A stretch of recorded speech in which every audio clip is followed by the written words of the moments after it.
오늘날 비교적 평화로운 때입니다. 그러나 우리는 꼭 기억해야 합니다. 편안함은 우리의 영혼을 죽입니다. 이 땅에서는 참된 안식이 애초에 없습니다. 참된 안식은 저 천국에만 있음을 기억해야 합니다. 그리고 이 땅에서 우리에게 지금 이 시대에 맡겨진 사명을 감당해야 합니다.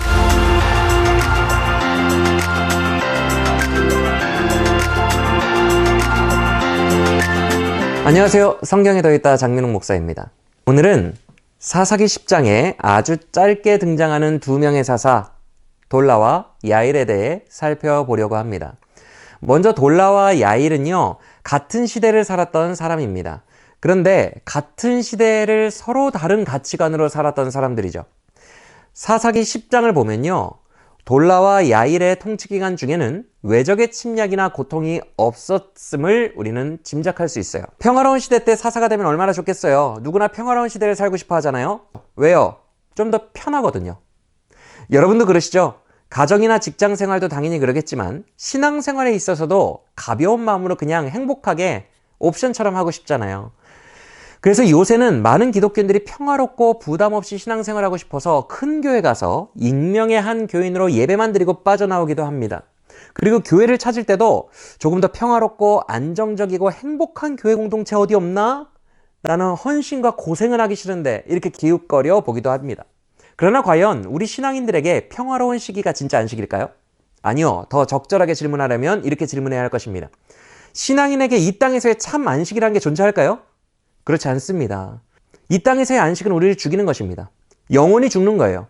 평안함과 편안함은 엄연히 다름을 우리는 분별해야 됩니다. 우리는 평안을 추구해야 합니다. 평안은 폭풍 속에서도 얻을 수 있는 거예요. 반면에 편안함은 환경이 고요하고 별 문제가 없을 때만 제한적으로 찾아오는 감정입니다. 근데 우리는 이것을 알면서도 평안보다는 이 땅에서의 편안과 안식을 추구합니다. 이건 마치 폭풍 전야와 같아서 거기에 취해가지고 영혼이 늘어져 있다가 폭풍이 몰아치면 속수무책으로 무너질 수 있다는 거예요. 돌라와 야일은 앞서 말씀드린 대로 이런 편안함과 안식의 시대를 살았던 사람이에요. 그러나 그들의 관점은 달랐어요. 한 명은 평안을 추구했고 다른 한 명은 편안을 추구했습니다. 그래서 두 사람의 삶도 분명한 차이를 보이게 되죠. 먼저는 돌라를 살펴보겠습니다. 돌라를 설명하는 구절은 딱 두 구절입니다. 1절, 2절인데요. 아비멜렉의 뒤를 이어서 이사갈 사람 도도의 손자 부하의 아들 돌라가 일어나서 이스라엘을 구원하니라. 그가 에브라임 산지 3일에 거주하면서 이스라엘의 사사가 된 지 23년 만에 죽음에 3일에 장사되었더라. 먼저 우리가 살펴볼 것은 대체 돌라가 무엇으로부터 이스라엘을 구원했느냐라는 것입니다. 그래서 우리는 두 가지의 힌트를 통해서 짐작을 해봐야 합니다. 첫 번째 힌트는 1절 제일 앞에 있습니다. 아비멜렉의 뒤를 이어서 사사가 되었다는 표현이 굳이 기록된 것이 바로 힌트입니다. 이것은 그의 사역이 아비멜렉이 벌여놓은 안 좋은 일에 대한 수습이었음을 추측하게 해준다는 거죠. 아비멜렉은 어떤 안 좋은 일을 벌여놓고 죽었어요? 두 가지입니다. 하나는 자기가 스스로 왕이 되려 하나님의 영광을 가려버리는 내적인 죄악을 저질렀고요. 또 하나는 외적인 죄악인데 동족인 세겜 지역 주민들을 잔인하게 몰살시켰다는 거예요. 당시에 이스라엘은 이 두 가지의 상처를 안고 있었고 돌라는 아마 이 부분을 수습하였다고 볼 수 있다는 것이죠. 첫째로 3일에 거하며 동족과 싸운 후에 큰 상처를 입었던 그 지역 주민들을 화평케 하는 일, 위로하는 일을 하였을 거예요. 재미있는 것은 3일이라는 지역 이름의 뜻이 날카로운 끝부분이라는 뜻입니다. 그래서 가시덤불이라는 별명이 있는 동네가 바로 3일이에요. 즉 3일 주민들은 서로 찌르고 죽이고 태우는 공격적인 세겜 지역의 주민들 중에서도 가장 그런 성향이 두드러진 사람들이 모인 지역이었다는 것입니다. 그래서 그곳은 힘든 사역지예요. 사역자가 가서 사역하기에. 여러분 사실 돌라는 이런 헌신 안 해도 돼요. 당신의 세겜 지역만 아픔과 상처가 있었지 이스라엘 전체로 봐서는 전반적으로 안정적이었기 때문입니다. 그러나 그는 사사로 부르심을 받은 후 자기가 가야 할 취약한 곳인 3일에서 평생을 헌신하는 삶을 살았던 거예요. 선교사님들처럼요. 그래서 하나님은 이 모든 일을 보시고 그가 이스라엘을 구원하였다라고 한 줄로 칭찬의 평을 남기신 것이죠.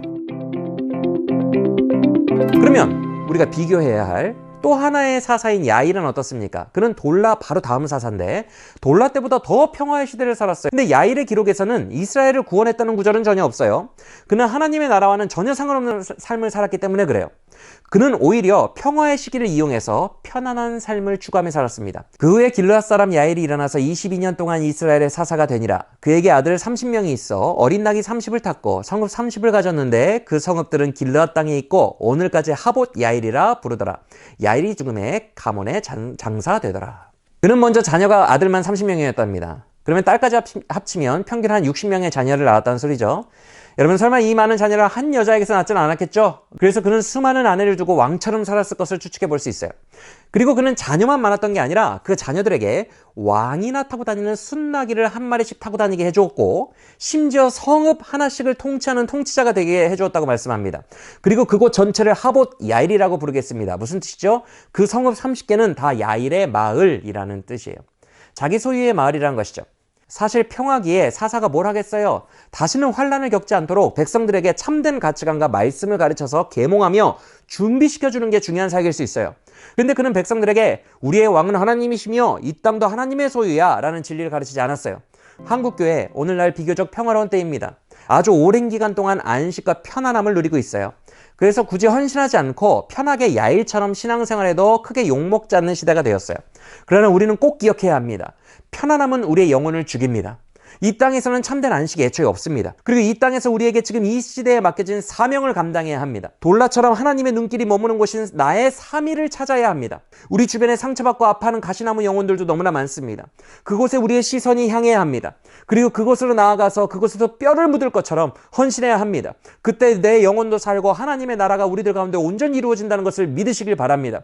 행여나 야일처럼 내 편안함만 추구하다가 내 모든 쌓아둔 그것이 안개처럼 흩어져 버리는 어리석은 삶을 살지 마시고 돌라처럼 하나님께 이스라엘의 구원자라는 칭찬받고 사명 다하다가 진짜 고향이요 진짜 안식처인 천국에서 영원한 안식을 누리는 우리 모두가 되시기를 예수님의 이름으로 소망합니다. 지금까지 성경에 더했다 장민홍 목사였습니다.